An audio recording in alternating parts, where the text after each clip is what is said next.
సమరం భవిత ఛానల్ ప్రేక్షకులకు స్వాగతం. ఈరోజు మనం అటు అత్యాశలు ఇటు భయాందోళనలు అనే అంశం గురించి తెలుసుకుందాం. ఒకవైపు ఏఐ పేరు చెప్పి ప్రముఖ టెక్ సంస్థలు ఉద్యోగాల్లో కోతలు విధిస్తుంటే, మరోవైపు విశాఖ, హైదరాబాద్ తదితర నగరాల్లో ఏఐ డేటా కేంద్రాల ఏర్పాటు జోరందుకుంది. ఇరాన్ యుద్ధంతో వాటిల్లిన ఆర్థిక నష్టాల నుంచి గట్టెక్కేందుకు ఏఐ మాత్రమే ఏకైక పరిష్కార మార్గమనే వాదన వినిపిస్తోంది. ఇది ఉత్పాదకతను పెంచి లాభాలను రెట్టింపు చేయడంతో పాటు ద్రవ్యోల్బణాన్ని అదుపు చేయగలదని భావిస్తున్నారు. అయితే ప్రపంచ ఆర్థిక వ్యవస్థలను, పరిశ్రమలను ఏఐ ఎంత మేరకు శాసిస్తుందన్నదే ప్రశ్న.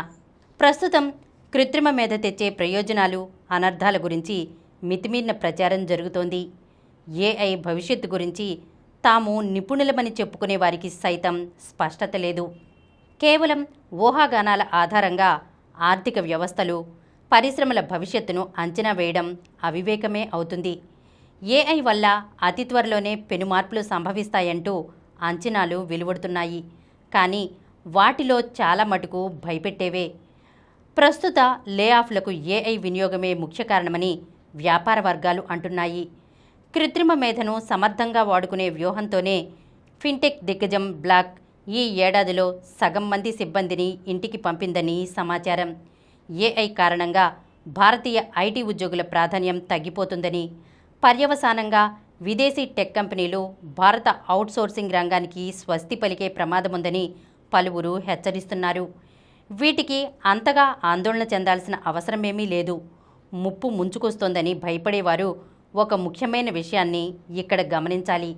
సాంకేతిక మార్పులు నష్టం కలిగించవచ్చేమో కానీ సమాంతరంగా అభివృద్ధికి కొత్త ద్వారాలను కూడా తెరుస్తాయన్న వాస్తవాన్ని గ్రహించాలి. కంప్యూటర్లు, రోబోటిక్స్ వల్ల భారీగా ఉద్యోగాలు ఊడిపోతాయని 1981లో ఆర్థిక నిపుణులు హెచ్చరించారు. కానీ ఆ అంచనాలు తప్పని తేలాయి. ఉద్యోగాల స్వరూపం మారింది. ఉద్యోగులు కొత్త నైపుణ్యాలను నేర్చుకున్నారు. మొత్తానికి జీవన ప్రమాణాలు మెరుగయ్యాయి. కాబట్టి ఇంజనీరింగ్ విద్యార్థుల భవిష్యత్తు అవకాశాలేమీ హరించిపోవు. నిజానికి ఉద్యోగాల కోతలో ఏఐ వాటా చాలా తక్కువ. నిజం ఏమిటంటే గత కొన్నేళ్లుగా బ్లాక్ సంస్థ షేర్లు భారీగా పతనమయ్యాయి.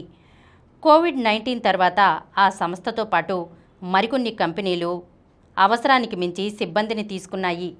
ఇప్పుడేమో ఏఐని సాకుగా చూపుతున్నాయి. సాంకేతిక మార్పుల వేగాన్ని ఆశావాదులు అతిగా అంచనా వేస్తారు. ఇంటర్నెట్ సమాజంలో ఎన్నో విప్లవాత్మక మార్పులను తీసుకొచ్చింది. కానీ అదంతా రాత్రికి రాత్రే జరిగిపోలేదు. అందుకు 3 దశాబ్దాల కాలం పట్టింది. విశాఖపట్నంలో గూగుల్ డేటా సెంటర్ వల్ల నీటి యాజమాన్యం తదితరాలపై ఆందోళనలు రేకెత్తడం సహజమే.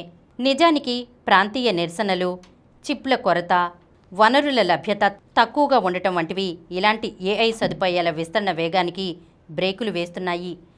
ఏఐ కొన్ని పరిశ్రమలను భారీగా మార్చేయవచ్చు. కొన్నింటిపై అంతగా ప్రభావం చూపకపోవచ్చు.